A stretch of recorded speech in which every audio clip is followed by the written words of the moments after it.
Bismillahirrahmanirrahim. Assalamualaikum warahmatullahi wabarakatuh. Alhamdulillah wassalatu wassalamu ala Rasulillah wa ala alihi wa ashabihi wa man walah. Wala haula wala quwwata illa billah. Amma ba'd. Ikhwati fillah rahimani wa rahimakumullah. Alhamdulillah, kita bersyukur pada Allah Subhanahu wa taala atas seluruh nikmat yang Allah anugerahkan pada kita.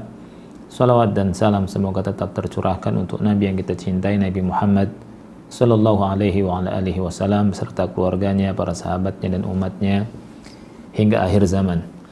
Ikhwah sekalian yang dimuliakan oleh Allah Subhanahu wa taala, pada kesempatan yang mulia ini kita akan melanjutkan tentang masalah atau tentang pembahasan iman kepada para rasul, kepada para nabi dan rasul. Dan ini merupakan rukun iman yang wajib kita imani. Dan pada kesempatan yang mulia ini kita akan membahas tentang sifat al-anbiya'i war rusul, sifat para nabi dan rasul. Jadi para nabi dan rasul adalah manusia pilihan Allah Subhanahu wa taala. Oleh karena itu Allah Subhanahu wa taala memilih mereka untuk mengemban amanah yang besar, membawa wahyu dari Allah Subhanahu wa taala. Allah sampaikan kepada manusia. Oleh karena itu merupakan hikmah dari Allah yang besar bahwa Allah Subhanahu wa taala memilih para nabi dan rasul bukan manusia yang sembarangan. Ya. Jadi Allah jadikan mereka manusia yang paling sempurna akhlaknya, kemudian paling utama ilmunya, paling mulia nasabnya, dan paling bisa membawa atau menyampaikan amanah dari Allah Subhanahu wa taala. Pada kesempatan yang mulia ini kita akan bahas tentang satu sifat dari sifat-sifat yang dimiliki oleh para nabi dan rasul, yang insyaallah ta'ala kita akan bahas sifat-sifat berikutnya pada kesempatan berikutnya. Yang pertama yang akan kita bahas di antara sifat nabi dan rasul adalah al-basyariyah. Apa yang dimaksud dengan basyariyah? Basyariyah adalah manusia. Ini merupakan akidah kita tentang para nabi dan rasul bahwa mereka dari kalangan manusia, dari keturunan Adam alaihi salam. Mereka bukan Tuhan, bukan ilah. Mereka juga bukan para malaikat, dan mereka bukan dari bangsa jin, tetapi mereka adalah manusia. Allah Subhanahu wa taala berfirman tentang Nabi Muhammad sallallahu alaihi wasallam dalam surat Al-Kahfi ayat yang ke-110, "Qul innama ana basyarum mithlukum yuha ilayya annama ilahukum ilahu wahid." Allah perintahkan kepada Nabi Muhammad SAW, "Qul," katakanlah wahai Nabi Muhammad, "Qul innama ana basyar mithlukum." Sesungguhnya aku adalah manusia seperti kalian, manusia biasa seperti kalian, yang diwahyukan kepadaku bahwasanya Tuhan kalian, ilah kalian adalah ilah yang satu. Di sini Allah Subhanahu wa taala mengatakan kepada Nabi Muhammad SAW bahwa engkau adalah manusia biasa. Katakan wahai Muhammad kepada manusia, aku manusia biasa seperti kalian. Kemudian ikhwati fillah rahimani rahimakumullah, Rasul kita sallallahu alaihi wasallam bersabda dalam hadis yang riwayat Imam Muslim nomor ke-572, "Innama ana basyarun ansa kama tansaun." Sesungguhnya aku adalah manusia, aku lupa sebagaimana engkau lupa. Ini sifat Nabi Muhammad SAW, dan ini juga sifat para nabi. Oleh karena itu Allah Subhanahu wa taala berfirman dalam surat Al-Isra 94, "Wa ma mana'an nas ay yu'minu idh ja'ahumul huda illa an qalu aba'athallahu basyarar rasula." Tidak ada yang menghalangi manusia untuk beriman ketika datang petunjuk kepada mereka, melainkan ucapan mereka, apakah Allah Subhanahu wa taala mengutus kepada kita dari kalangan manusia atau manusia sebagai rasul, ya. Jadi orang-orang kafir berhujjah tentang ketidakadanya keimanan mereka, dan mereka tidak mau mengikuti rasul atau para rasul. Karena apa? Karena mereka mengatakan bahwa para nabi itu dari manusia biasa, para rasul itu adalah manusia biasa. Baik, ikhwati fillah rahimani wa rahimakumullah. Di dalam sifat ini, ya, artinya Allah Subhanahu wa taala mengutus para nabi dan rasul dari kalangan manusia, terdapat banyak hikmah, ya. Hikmahnya sangat banyak dan sangat besar sekali. Yang pertama, ya, adalah maksudnya dari yang pertama, ya, mereka makan dan minum seperti biasa, mereka berjalan di pasar sebagaimana yang dilakukan oleh manusia, ya. Nah, ini ujian untuk manusia beriman atau tidak. Allah Subhanahu wa taala berfirman dalam surah Al-Furqan ayat yang ke-20, "Wa ma arsalna qablaka minal mursalin," tidaklah kami mengutus sebelum engkau dari kalangan para rasul, "illa annahum la ya'kuluna at-ta'am," melainkan mereka memakan makanan, wa yamshuna fil aswaq, dan berjalan di pasar-pasar. Ini menunjukkan bahwa para nabi dan rasul adalah manusia biasa. Nabi Isa pun manusia biasa, sebagaimana Allah firmankan dalam surah Al-Maidah ayat 75, "Mal Masihu ibnu Maryam illa rasulun qad khalat min qablihi ar-rusul wa ummuhu siddiqah kana ya'kulani at-ta'am." Tidaklah Al-Masih bin Maryam melainkan seorang rasul yang telah berlalu sebelumnya para rasul, dan ibunya adalah siddiqah, seorang yang jujur, orang yang benar. Kana ya'kulani at-ta'am, keduanya memakan makanan. Ini menunjukkan bahwa Nabi Isa adalah manusia biasa. Dan Nabi Ibrahim berkata dalam surat Asy-Syu'ara 79, "Walladzi huwa yut'imuni wa yaskin." Allah lah yang memberi makan aku dan memberi minum aku. Ya. Ini yang pertama. Kemudian karena manusia biasa, yang kedua, mereka para nabi dan rasul menikah dan mereka punya keturunan. Sebagaimana firman Allah Subhanahu wa taala surat Ar-Ra'd 38 ayat 38, dalam surat Ar-Ra'd Allah berfirman, "Wa laqad arsalna rusulan min qablika wa ja'alna lahum azwajan wa dhurriyyah." Dan sesungguhnya kami telah mengutus para rasul sebelum engkau, dan kami jadikan bagi mereka istri dan keturunan. Nabi kita juga, Nabi Muhammad sallallahu alaihi wasallam, bersabda dalam hadis yang sahih Bukhari dan Muslim, ketika ada 3 sahabat yang mendatangi rumah-rumah beliau bertanya tentang ibadah beliau kepada istri-istri beliau sallallahu alaihi wasallam wa radhiyallahu anhum. Kemudian singkatnya Nabi sallallahu alaihi wasallam bersabda, karena mereka berkeinginan melakukan ibadah yang tidak dicontoh oleh Rasul. Salah satu dari mereka ingin berpuasa terus, tidak berbuka. Salah satu di antara mereka ingin sholat malam terus, tidak tidur. Salah satu di antara mereka lagi ingin tidak menikah.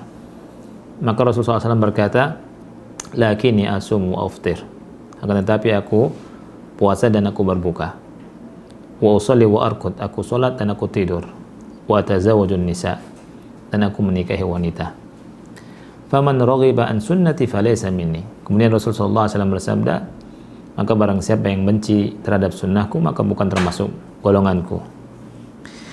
Kemudian karena mereka adalah manusia biasa, maka para nabi dan rasul juga bisa sakit seperti manusia yang lain bisa sakit.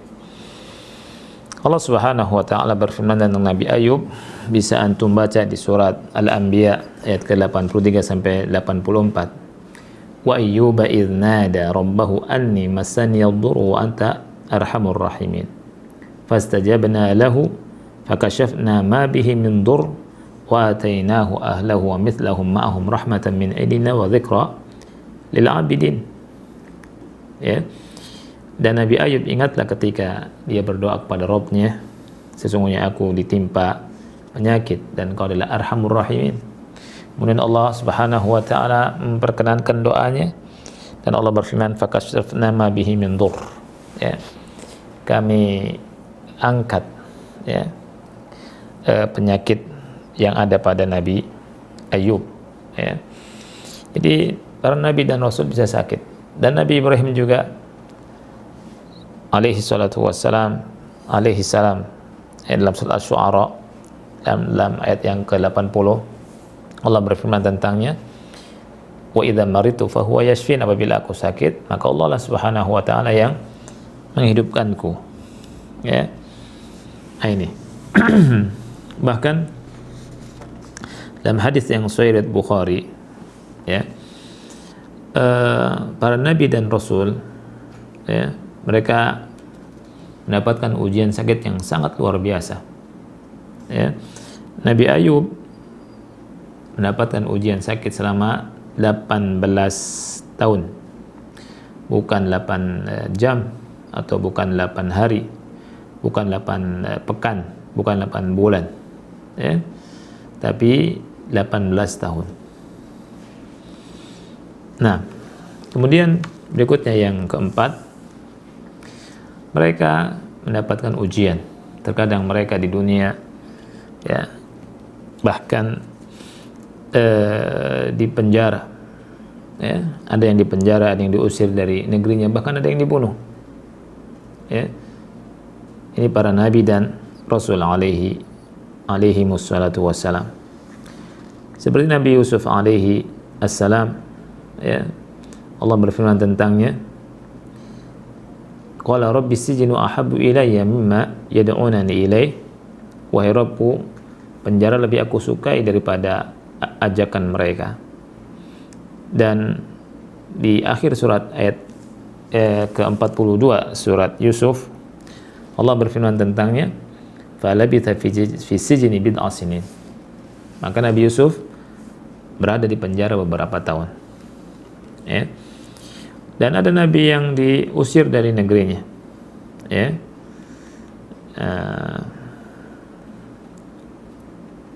Di dalam surat Ibrahim ayat yang ke-14 Allah berfirman, wa qala alladziina kafaru li rusulihim latukhrijannakum min ardina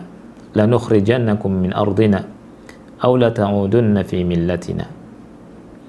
Berkata orang-orang kafir kepada para rasul mereka, kami akan usir kalian dari negeri kami atau kalian kembali kepada agama kami. Lihat, para rasul dibegitukan atau dibeginikan oleh kaumnya ya. Dan Nabi Ibrahim juga hijrah dari Irak ke Syam dalam rangka menjaga agamanya. Coba bayangkan, Nabi Ibrahim hijrah dari Irak ke Syam dalam rangka menjaga agamanya. Di dalam surat Al-Ankabut ayat 26 ya, dia berkata, Allah berfirman tentangnya, wa qala inni muhajirun ila rabbi, sesungguhnya aku hijrah kepada Rabbku, innahu huwal azizul hakim. Kemudian Nabi Muhammad sallallahu alaihi wa alihi wasallam juga diusir, hijrah dari mana? Dari Mekah ke Madinah ya. Antum bisa baca surat Al-Anfal ayat ke-30, wa idh yamkuru bikal ladzina kafaru liyuthbituk aw yaqtuluk aw yukhrijuk wa yamkuruna wa yamkurullah wallahu khairul makirin. Lihat di sini Allah katakan syahidnya au yukhrijuk, atau mereka mengusir kamu dari negerimu. Wa yamkuruna wa yamkurullah, mereka membuat makar dan Allah balas makar mereka. Wallahu khairul makirin, Allah sebaik-baik pembuat makar yang membalas makar mereka. Kemudian Nabi SAW ketika keluar dari Mekah hijrah ke Madinah, Nabi melihat kota Mekah. Nabi berkata sebagaimana dalam hadis yang sahih riwayat At-Tirmidzi, Ibnu Majah dan yang lainnya, kata Rasul kepada Mekah, wallahi innaki la khairu ardillah, demi Allah engkau wahai Mekah adalah bumi Allah yang paling baik. Wa ahabbu ardi ilallah wa ahabbu ardillahi ilayya, dan bumi Allah yang paling aku cintai. Laula anni ukhrijtu mink ma kharajtu, seandainya aku tidak diusir dari engkau, niscaya aku tidak akan pernah keluar. Ya. Kemudian yang kelima ya, bahwa para nabi dan rasul karena manusia mereka bisa meninggal, bahkan mereka meninggal karena manusia. Ya. Allah Subhanahu wa taala berfirman dalam surah Az-Zumar ayat 30, innaka mayyitun wa innahum mayyitun, sesungguhnya engkau akan mati, engkau akan meninggal, dan sesungguhnya mereka juga akan meninggal.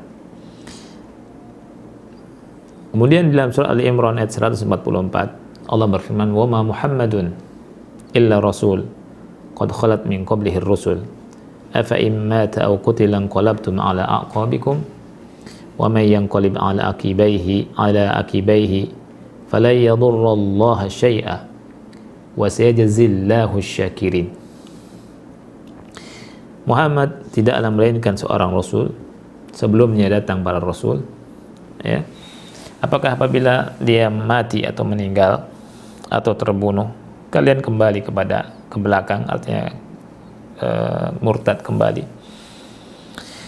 Barang siapa yang kembali ke belakang, maka tidak bisa memberikan mudarat kepada Allah sedikit pun. Wa sayajzillahu syakirin, Allah akan membalas orang-orang yang bersyukur. Kita ingat ya kejadian ketika Nabi Muhammad SAW wafat dalam sejarah, dalam tarikh Nabi kita yang kita cintai Muhammad SAW, betapa manusia atau para sahabat begitu sedih. Banyak di antara para sahabat yang tidak menerima, bahkan sahabat yang terbaik setelah Abu Bakar yaitu Umar bin Khattab sampai marah ketika Nabi Muhammad SAW dikatakan meninggal, ya. Dan Abu Bakar Siddiq radhiyallahu an membacakan ayat yang mulia di depan para sahabat Rasulullah SAW. Dan ketika Umar bin Khattab mendengar ayat ini, maka beliau seakan-akan tidak bisa mengangkat tubuhnya dan beliau duduk tersungkur. Kemudian di antara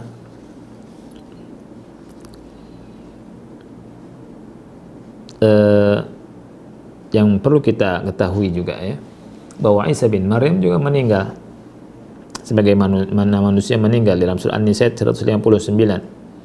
Wa in min ahli al-kitabi illa la yu'minanna bihi qabla mautih.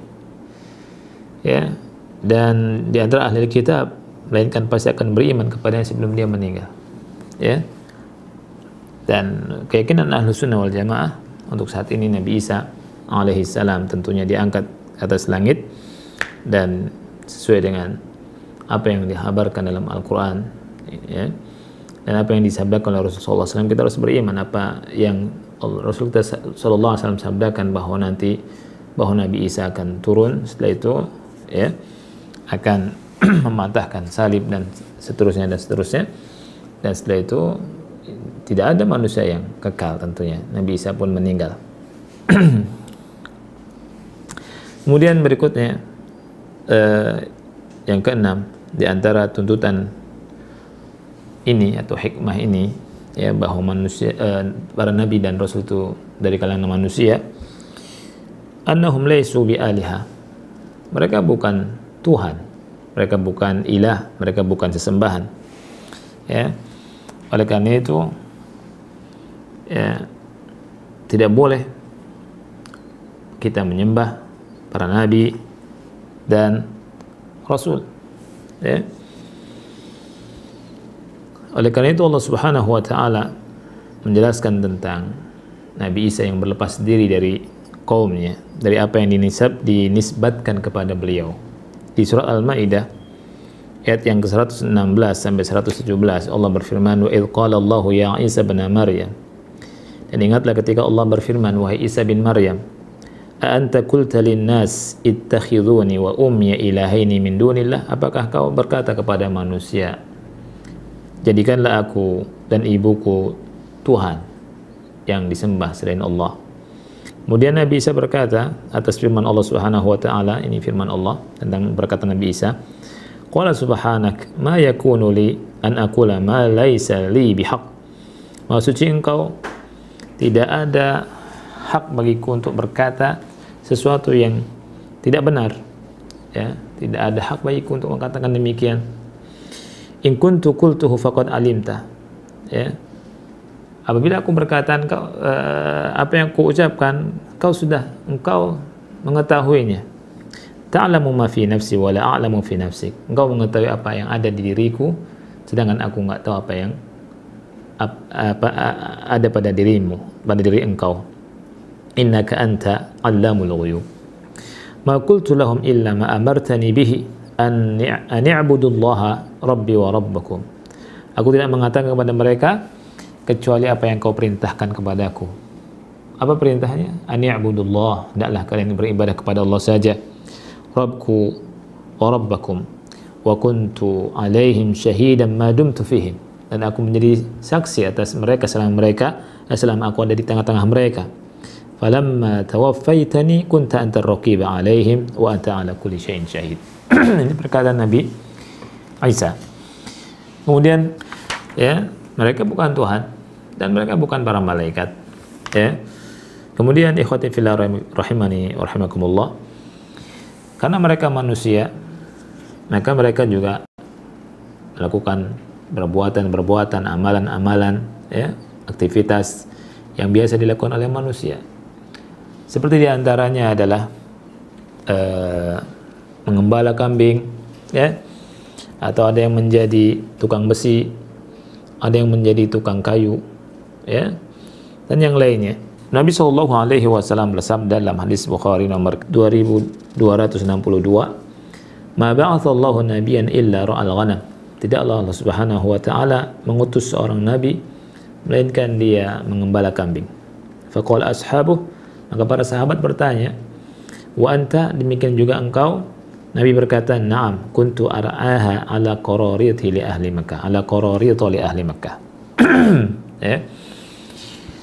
Kemudian juga Nabi Musa, ya, di surat Thaha ayat ke-17 sampai ke-18 Allah berfirman, "Wa matilka biyaminika ya Musa?" Qala hiya 'asaya atawakka'u 'alaiha wa husyu biha al-ghanami wa liya fiha ma'aribu ukhra. Ketika Allah berfirman, "Apa yang ada di tangan kananmu wahai Musa?" Musa berkata, "Hiya 'asaya, ini tongkatku. Aku bertelekan di atasnya, wa husyu biha al-ghanami, dan aku pukul dengan tongkatku ini dedaunan supaya daunan itu dimakan oleh dombaku." Ini menunjukkan bahwa Nabi Musa alaihi salam, ya, pengembala kambing. Kemudian Nabi Zakaria, beliau seorang najjar. Seorang najjar ini tukang kayu, ya. Rasulullah SAW bersabda dalam hadis sahih riwayat Muslim, "Kana Zakaria najjaran." Nabi Zakaria itu seorang tukang kayu. Dan Nabi Dawud haddad. Nah, Nabi Daud ini haddad. Haddad ini artinya apa? Tukang besi, ya. Suka bikin baju besi bisa, ya, Nabi Daud alaihi salam. Antum bisa lihat di surat Al-Anbiya ayat ke-80. Kemudian kita tahu bahwa Nabi Daud seorang raja, ya. Akan tetapi subhanallah, beliau tidak makan kecuali dari usahanya sendiri, dari tangannya sendiri. Oleh karena itu Rasulullah SAW bersabda tentang Nabi Daud, "Anna Dawud alaihi salam kana la ya'kulu illa min amali yadihi." Nabi Daud alaihi salam tidak makan kecuali dari usaha dia sendiri, dari kerja tangannya sendiri. Subhanallah. Hadis ini dikeluarkan oleh Bukhari nomor ke-2703. Ini di antara hikmah kenapa Allah Subhanahu wa taala mengutus para rasul itu dari kalangan manusia. Mudah-mudahan bermanfaat, dan kita insya Allah akan lanjutkan dalam pertemuan selanjutnya tentang sifat-sifat nabi dan rasul yang lainnya. Ya. Wassallallahu ala nabiyina Muhammad wa ala alihi wa sahbihi wa barak wasallam. Assalamualaikum warahmatullahi wabarakatuh.